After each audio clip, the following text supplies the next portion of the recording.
Picture this. A scream shatters the silence of Pembroke Castle on a freezing winter night in 1457. It echoes through the stone corridors, cutting through the howling wind like a blade through silk. Inside a chamber lit only by flickering candles, a young girl writhes in agony. 13-year-old Lady Margaret Beaufort clutches at the blood-soaked sheets, her small body convulsing with pain no child should ever endure. Around her, midwives whisper prayers in Latin, their faces grave in the dancing shadows. Outside, snow covers the frozen ground of Bedfordshire. But inside this room, history is being written. From the body of a child barely past girlhood, a future king of England is being forced into the world. Margaret's auburn hair clings to her sweat-drenched face as wave after wave of agony tears through her. The women fear she will not survive. The baby is too large. Her hips, too narrow. At just 13, her body is not yet fully grown. And yet, here she labors to bring forth the son who will one day wear the English crown, Henry Tudor. The irony is sharp, though unspoken. This child, born of such suffering, will grow to end the bloodiest conflict in English history and found the Tudor dynasty that reshaped the world. Before we dive deeper into these hidden stories of survival and sacrifice, take a moment, if you love uncovering the forgotten truths of history, to like this video and subscribe for more. And tell me in the comments where in the world you're listening from. I find it incredible that across time and distance, we can come together to explore the echoes of the past. But let's return to Margaret. The girl on that bed was no ordinary maiden. She carried in her veins the blood of kings, descended from John of Gaunt, Duke of Lancaster, son of Edward III. Yet royal blood, as Margaret would learn again and again, could be both a blessing and a curse. In the brutal politics of 15th century England, where the Wars of the Roses would soon tear the realm apart, such a lineage made you either a valuable pawn, or a deadly threat. Margaret's path to that birthing chamber had been carved years earlier, back when she was still a child playing in the gardens of Pembroke Castle. When he returned to England in 1444, courtiers described a hollow-eyed man with trembling hands. He spoke little, ate less, and spent hours staring into nothingness. And then, on May 27th, he was found dead in his chamber at Wimborne Minster. The official cause was fever. But few believed it. The official cause of John Beaufort's death was recorded as fever. But those closest to him knew better. Whether by blade, poison, or simply the crushing weight of failure, the Duke of Somerset had chosen death over dishonor. His widow, Margaret Beauchamp, wasted no time securing her daughter's future. The Dowager Duchess understood the brutal rules of survival. In 15th century England, women and children were only as valuable as the alliances they could forge. So at the tender age of 6, little Margaret Beaufort was betrothed to John de la Pole, heir to the Duke of Suffolk. The contract bound two of England's most powerful families, a match that seemed unshakable. But politics shifted faster than childhood.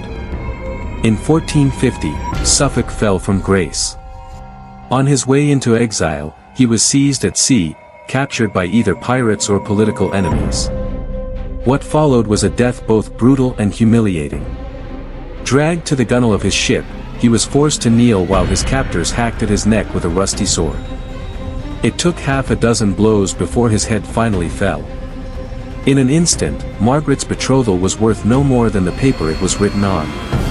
The Beaufort women learned early that survival meant adaptability.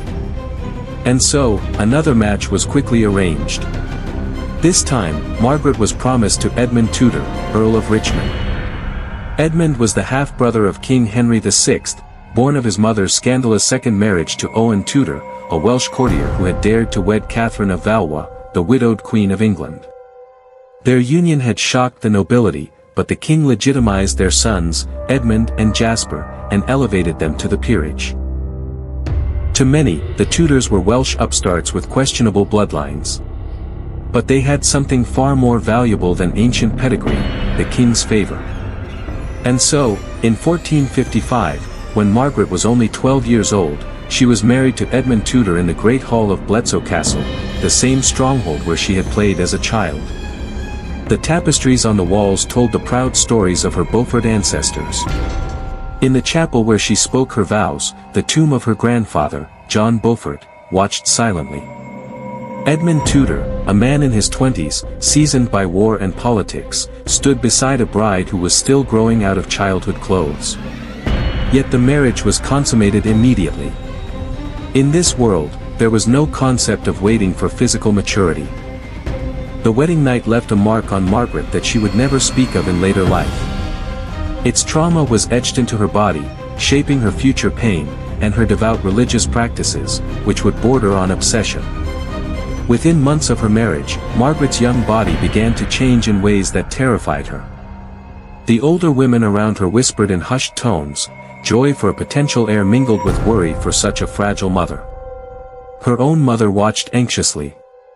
She had been 18 when Margaret was born, old enough to survive childbirth safely. But Margaret, barely 12 and soon to be 13, was attempting something that had claimed the lives of countless women older and stronger than herself. Edmund Tudor, however, would never see his child born. In the autumn of 1456, while campaigning in Wales against Yorkist forces, he was captured at Carmarthen Castle. The circumstances of his capture and death remain murky, obscured by civil war and political intrigue. Some accounts suggest he fell during a surprise attack, his forces scattered across South Wales. Others hint at betrayal from within his own ranks. Whether he succumbed to plague in prison or was murdered by his captors is one of history's enduring mysteries. Plague was a convenient explanation, disease was rampant in medieval prisons, and claiming natural death avoided the scandal of killing a royal half-brother. Yet chroniclers of the time noted the suspicious speed of his decline, and that his captors refused to allow physicians to see him. By November 1456, 13-year-old Margaret was a widow, pregnant, and utterly alone in a kingdom on the brink of civil war. The news reached her at Lampay Palace in Pembrokeshire, where she had been staying while Edmund campaigned. On a rain-soaked November evening, a messenger arrived, his horse slick with sweat from a desperate ride across the Welsh countryside. Margaret was in the chapel, praying for her husband's safe return. Pembroke Castle in winter was a harsh refuge.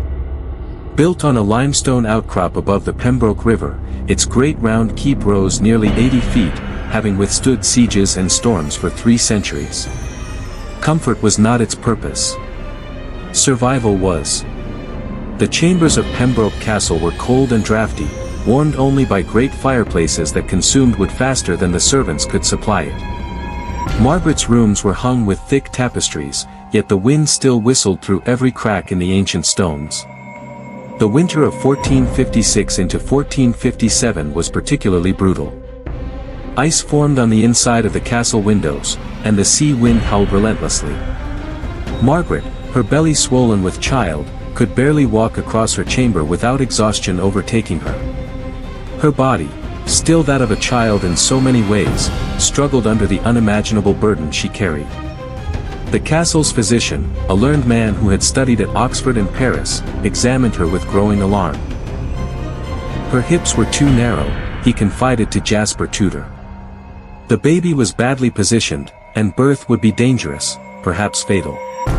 Dr. Lewis Carlion was a man of experience. He had delivered children to queens and peasants alike, studied the ancient texts of Hippocrates and Galen, attended lectures by the greatest medical minds of his generation, and accumulated 40 years of practice.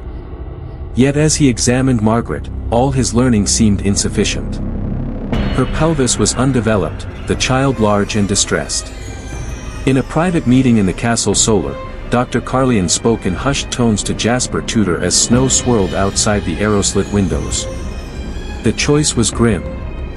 They could attempt to turn the baby, but such a move might kill both. At the same time, Margaret threw herself into religious study with an intensity that worried even her mentors. Faith became both her refuge and her armor, shaping her resolve as the storm around her gathered. Margaret spent countless hours in the castle chapel, kneeling before the altar until her knees were raw and bleeding. She memorized Latin prayers, studied theological texts, and forged a deep, personal relationship with God, one that would sustain her through decades of political turmoil and personal hardship. Some historians suggest that her intense religiosity was a coping mechanism, a way to impose meaning on the trauma of child marriage and the looming responsibility of motherhood. Faith became her anchor, giving structure to a life dominated by forces far beyond her control. Father Meredith, the castle priest, became another guiding figure in Margaret's education. A Welshman educated at Cambridge before taking holy orders, he understood both classical scholarship and the harsh realities of survival in a violent world.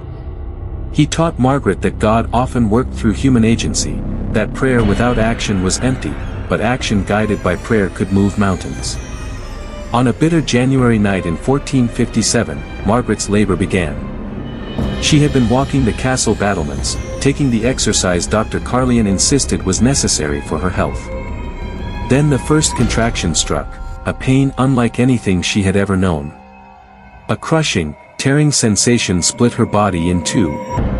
She collapsed against the cold stone ramparts, gasping, as her ladies-in-waiting hurried to lift her back to her chambers.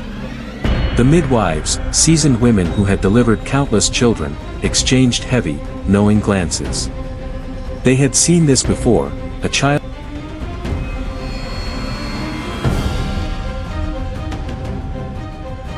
For 18 hours, Margaret labored in agony beyond words.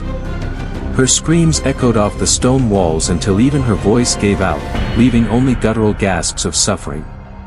The midwives moved with frantic precision, their hands slick with blood, determined to save both mother and child.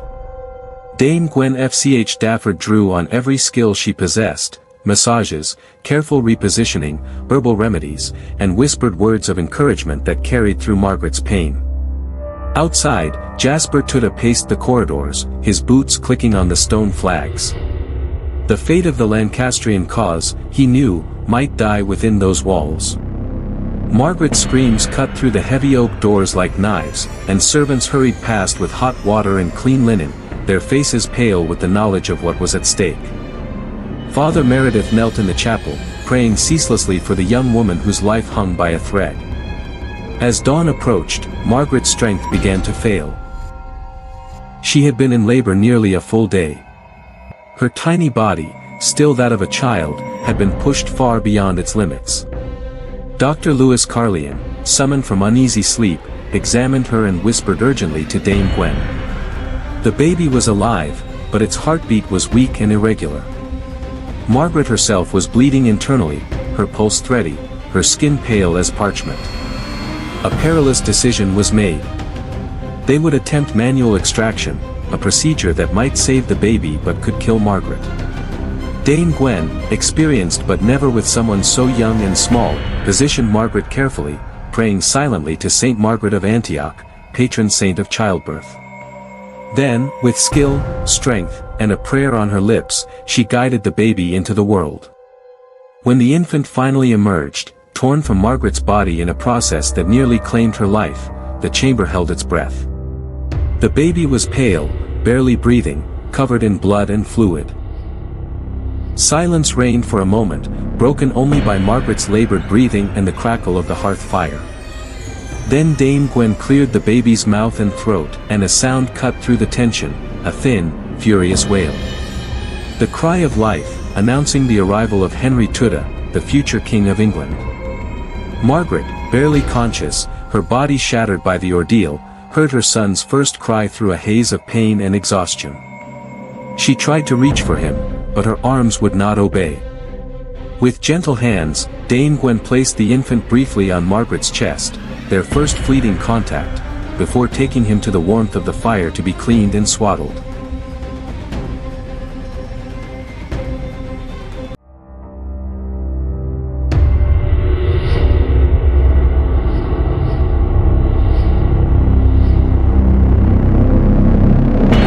Followed her infant son with a desperate intensity, memorizing every detail of his tiny face.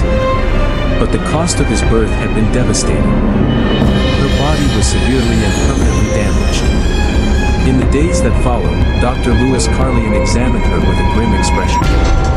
He spoke in hushed tones of torn flesh, internal injuries, and blood loss that had nearly claimed her life. Margaret would never bear another child. At just 13, her reproductive years were effectively over, sacrificed to the ruthless demands of dynastic politics. Recovery was slow and agonizing. For weeks, she hovered between life and death, racked by fever and infection. Dr. Carlian employed every remedy at his disposal, bloodletting to balance her humors, herbal potions to combat infection, and fortified wines to restore her strength. All the while, Dame Gwen remained at her side, spooning broth into her cracked lips and monitoring her every condition. The psychological toll was even greater. Nightmares haunted her sleep, leaving her screaming and weeping in the dark hours of the night. She developed a profound fear of touch, flinching even at the gentlest gesture.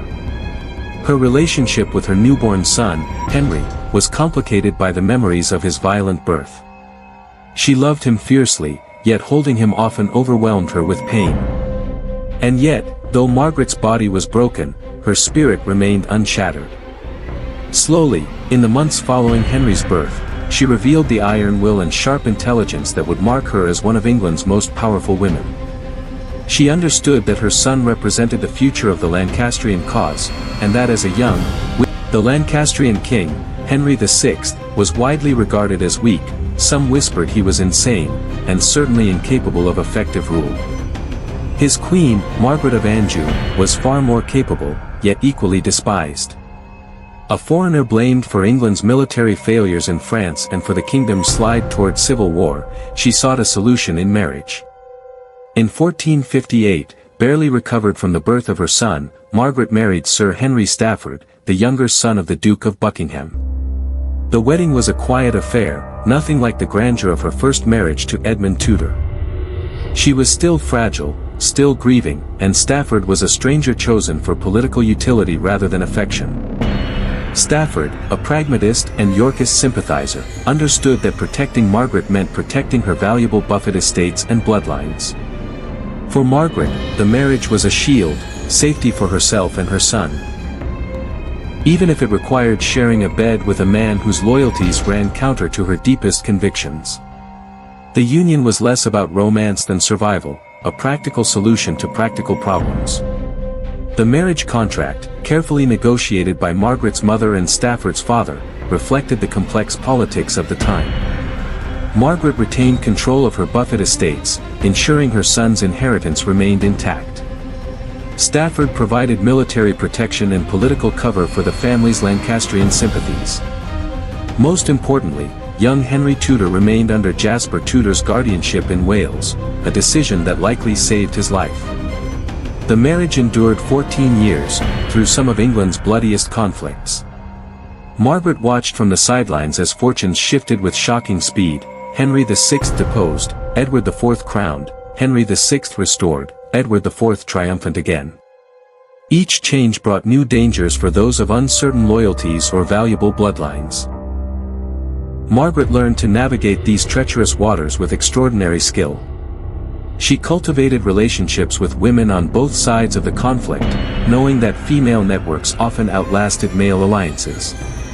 She corresponded regularly with Elizabeth Woodville, Edward IV's queen, while maintaining secret communications with Margaret of Anjou in her French exile. One misplaced word could mean charges of treason. She had to be flawless. Throughout these turbulent years, Margaret's son Henry remained in Wales under Jasper Tudor's watchful eye. The arrangement was practical but heartbreaking. She saw her only child perhaps once or twice a year, and only under carefully negotiated conditions. Henry grew from infant to boy to young man, largely a stranger to his own mother, raised in the rugged Welsh hills by his uncle, while Margaret maneuvered the dangerous currents of English court politics.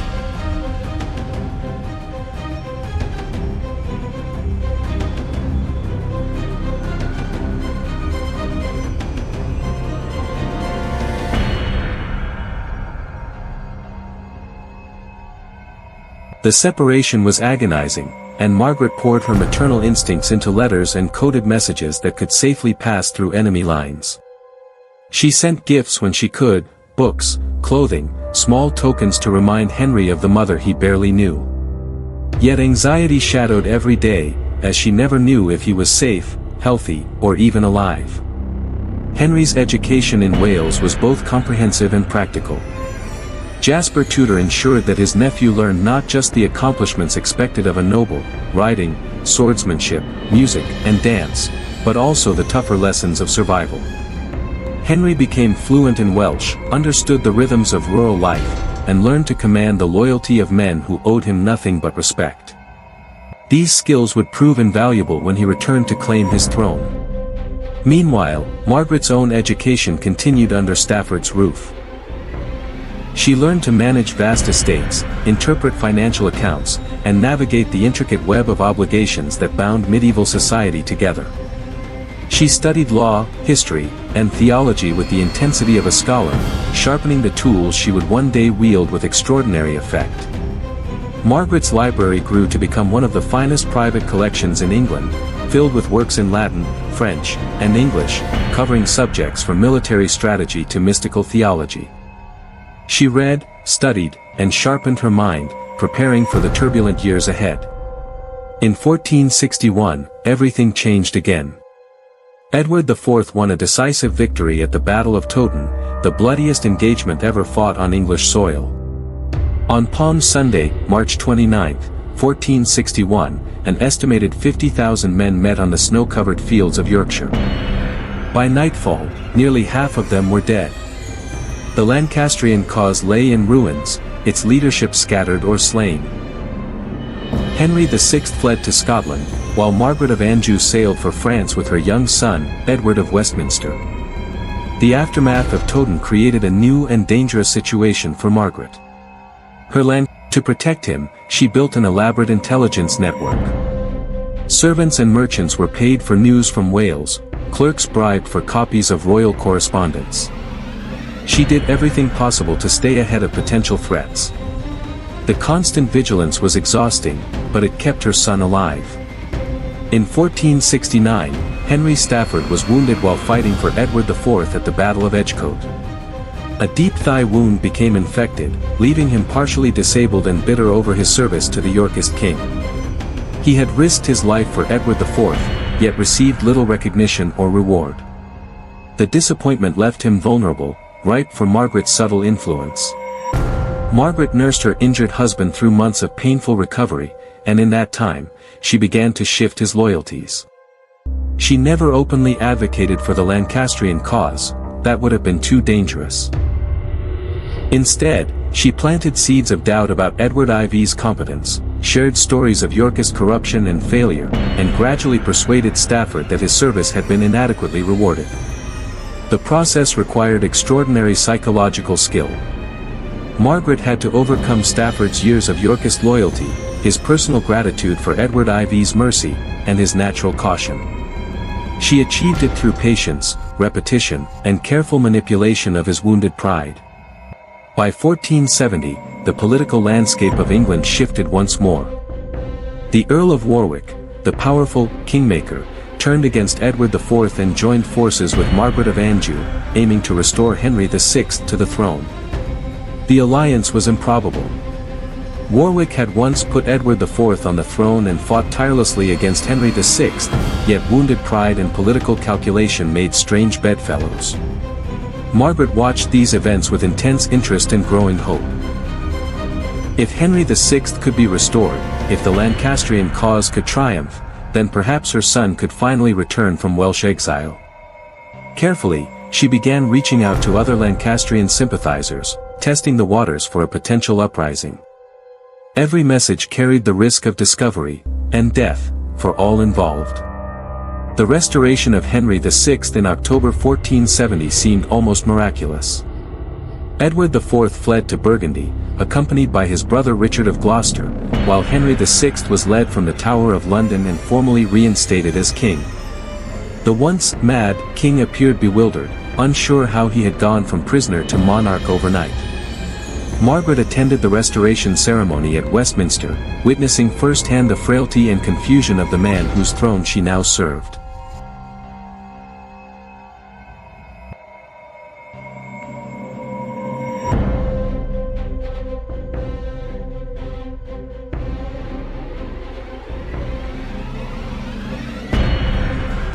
Yet the victory was short-lived. Edward IV returned from exile in March 1471, backed by Burgundian support and a small army of hardened mercenaries. Swiftly, he rallied nobles tired of uncertainty. The decisive clash came at Barnet on April 14, 1471, where Warwick fell in battle. 2 weeks later, at Tewkesbury on May 4, the Lancastrian cause was extinguished. Edward, Prince of Wales, the last direct heir to Henry VI, died in the fighting, though some accounts suggest he was murdered after capture. Henry VI himself disappeared shortly afterward, leaving the Lancastrian line all but extinguished. Suddenly, Margaret's teenage son became one of the most dangerous, and politically significant, figures in England. His claim, though distant and complicated through the Beaufort line, now loomed large in a kingdom ruled by Yorkists. Jasper Tudor, recognizing the immediate threat, made a desperate decision: exile. Staying in Wales meant almost certain death. Leaving meant abandoning everything familiar, but it was the only way to preserve Henry's life. On a storm-lashed night in September 1471, 14-year-old Henry Tudor boarded a ship at Tenby, setting sail for 14 years of exile in Brittany. The departure was hurried, dangerous, and done with barely an hour's warning before Yorkist forces reached Pembroke Castle. Margaret was in England, unaware of her son's flight until days later. When the news finally reached her, the shock was overwhelming. 14 years of separation across Wales had already hardened her heart, but now the English Channel itself lay between her and her child. The boy she had given life to, raised with hope and prayer, was gone, possibly forever. The Lancastrian cause was defeated. Its leaders dead or scattered. And her own position grew more precarious by the day, as Edward IV consolidated his victory and began settling scores with his enemies. Margaret returned to her marriage with Henry Stafford, her heart calcified into steel. If she could not be a mother in the traditional sense, she would become something else entirely: a strategist, a survivor, a woman determined to place her exiled son on the throne of England. The grief of separation transformed into cold, calculating ambition, a transformation both remarkable and terrifying to witness. Courtiers who had once known Margaret as a quiet, pious young woman now encountered a formidable political operator, someone who seemed to see 3 moves ahead in every situation. She began quietly building networks of support across England, identifying nobles who might one day be persuaded to back her son's return. The work was dangerous, exhausting, but it gave her a purpose sharper than grief or fear.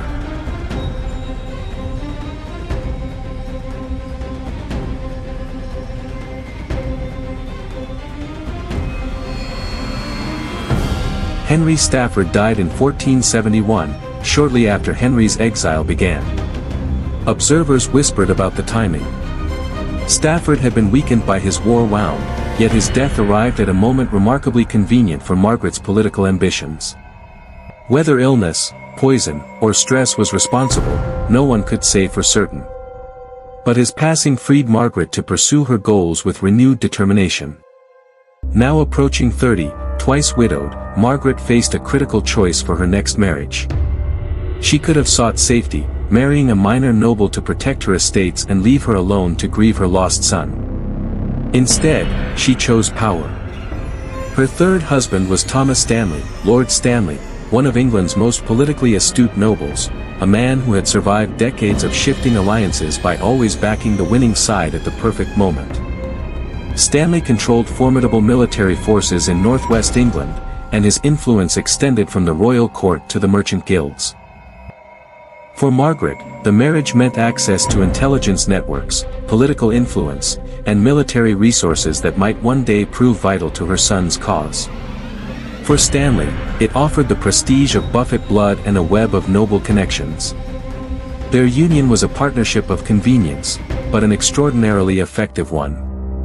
The wedding ceremony was elaborate, a 3-day affair designed to announce Margaret's enduring importance despite her son's exile. There were tournaments, banquets, and religious services attended by nobles from across England. Even Edward IV attended, perhaps calculating that it was better to have the dangerous Margaret in plain sight rather than lurking in the shadows. The marriage contract was meticulously negotiated. Margaret retained control of her Beaufort estates and the right to pursue her son's interests. Stanley gained a wife whose intelligence and connections perfectly complemented his own political skill. Both understood that their partnership was one of mutual advantage, not romantic love, but a pragmatic solution to the challenges they faced. Together, Margaret and Stanley navigated the treacherous final years of Edward IV's reign, surviving purges and political upheavals that destroyed many of their contemporaries. Margaret used her position to gather intelligence on royal policy, maintain communications with exiles, and cultivate potential supporters. Stanley provided cover while consolidating his own power, preparing for whatever conflicts the future might hold. Meanwhile, in Brittany, Henry Tudor grew into manhood in exile. The Duchy of Brittany, ruled by Duke Francis II, was technically independent but caught between the pressures of France and England. Henry's position was perilous. He was a valuable potential ally, yet a dangerous figure for Edward IV, a focus for opposition. Letters between mother and son became rare and carefully coded. They employed false names, invisible inks, and intricate ciphers, hiding critical messages within mundane correspondence about trade or family matters. Every word carried weight, every mistake could cost lives. Across the Channel, Margaret and Henry wove a secret dialogue, binding their fates together in the shadows of exile and intrigue. The system was cumbersome, unreliable, but vital. It maintained the fragile thread connecting Margaret's intelligence network in England to her son Henry's court in exile. Every day, she lived with the gnawing fear that he might already be dead, assassinated by Yorkist agents, claimed by disease, or lost to some accident in a foreign land. The not knowing was perhaps worse than certainty itself. Margaret built an extraordinary web of informants, merchants, pilgrims, diplomats, monks, nobles, anyone who might catch a whisper of her son's welfare. The network spanned England and the continent, flowing with intelligence so sophisticated it would have impressed even the most seasoned spy masters. She learned of troop movements before commanders did, court gossip before it reached the king's ears, and the loyalties of allies and enemies alike. In April 1483, Edward IV died unexpectedly at age 40. His sudden passing threw England into crisis. His 12-year-old son, Edward V, was heir to the throne, but a child king invited chaos. The regency could easily become tyranny. Before Edward V could even be crowned, his uncle Richard, Duke of Gloucester, seized power in a coup that shocked even England's hardened nobility. Edward and his brother disappeared into the Tower of London, never to be seen again. Richard III was crowned king, but his reign began under a shadow of suspicion that would never lift. For Margaret, Richard's usurpation was both danger and opportunity. The Yorkist claim lay tarnished. Suddenly, her son Henry Tudor's distant claim through the Beaufort line looked like a real alternative to a king widely believed to have murdered children. With breathtaking audacity, Margaret began plotting. She worked through Bishop John Morton and other exiles, coordinating rebellion within England while planning her son's invasion from Brittany. The conspiracy required flawless timing, vast funds, and secret communications across hundreds of miles of hostile territory. In October 1483, betrayal exposed Henry's planned invasion. Margaret watched in horror as her co-conspirators were executed. She survived only because of her marriage to Stanley, but she was placed under house arrest and stripped of her titles. Finally, in August 1485, all her patience and planning came to fruition. Henry landed at Milford Haven, and the years of careful cultivation of the Stanley family paid off. At Bosworth Field on August 22, 1485, Richard III fell in the mud of Leicestershire. The Stanley forces, long positioned to support Richard, turned on him at Margaret's subtle direction. Henry Tudor was king. After 28 years of separation, 14 years of exile, and decades of patient maneuvering, Henry VII had triumphed. Margaret, at last, had secured her son's destiny. She became the most powerful woman in England, but the simple bond of mother and child, stolen by political necessity, was never restored. She lived to see Henry establish the Tudor dynasty, marry Elizabeth of York to unite the warring houses, and father the prince who would become Henry VIII. She died in 1509, just days after Henry VII's coronation, completing an extraordinary journey that began in the blood-soaked birthing chamber of Pembroke Castle. The cost of Margaret's success cannot be measured in simple terms. She sacrificed her body to give England a king, her motherhood to political necessity, her personal happiness to dynastic ambition. The 13-year-old girl who screamed in labor at Pembroke Castle could never have imagined the woman she would become, the mother of a king, the founder of a dynasty, the woman who ended the Wars of the Roses, transforming maternal love into political power. In Westminster Abbey, Margaret Beaufort lies in a tomb of black marble, a Latin inscription commemorating a life of extraordinary achievement. But no visitor can hear the echoes of that long-ago scream, the sound of a child in agony, bringing forth the future of England. That scream, and the story it began, remain buried in the stone walls of a Welsh castle, where the Atlantic waves still crash against the cliffs, and the wind still howls through the ancient stones, carrying whispers of a girl who became a queen mother through suffering no child should ever endure.